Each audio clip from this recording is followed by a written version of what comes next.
தமிழ்நாடு காங்கிரஸ் கட்சியின் வழக்கறிஞர் பிரிவு சார்பில் 2 நாள் அரசியலமைப்பு கருத்தரங்க கூட்டம் நடைபெற்றது. சென்னையை அடுத்த மகாபலிபுரத்தில் உள்ள தனியார் கூட்டரங்கில் காங்கிரஸ் கட்சியின் வழக்கறிஞர் பிரிவு தலைவர் சந்திரமோகன் தலைமையில் அரசியலமைப்பு கருத்தரங்க கூட்டம் நடைபெற்றது. இதில் காங்கிரஸ் கட்சியின் தலைவர்கள் பலரும் கலந்து கொண்டு உரையாற்றினர்.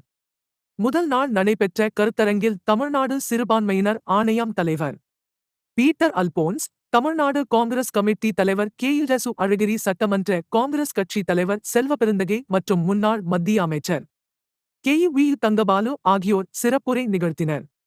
இரண்டாவது நாள் நடைபெற்ற கருத்தரங்க கூட்டத்தில் அகில இந்திய காங்கிரஸ் தரவு பகுப்பாய்வு துறை தலைவர் பிரவீன் சக்கரவர்த்தி, அகில இந்திய காங்கிரஸ் கமிட்டி செயலாளர் டாக்டர் சிறிவெல்ல பிரசாத், தமிழ்நாடு காங்கிரஸ் கமிட்டி துணைத் தலைவர்கள் கோபண்ணா, பொன் கிருஷ்ணமூர்த்தி, அகில இந்திய மீனவர் காங்கிரஸ் தலைவர் ஆம்ஸ்ட்ராங் பெர்னாண்டோ, அகில இந்திய காங்கிரஸ் கமிட்டி மயூரா ஜெயக்குமார் ஆகியோர் கலந்து கொண்டு சிறப்புரை நிகழ்த்தினர்.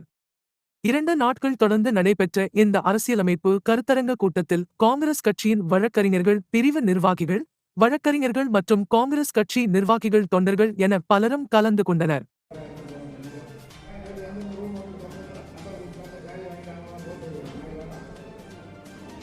அந்த இடத்திலே கூட்டணி நிறுத்தியது.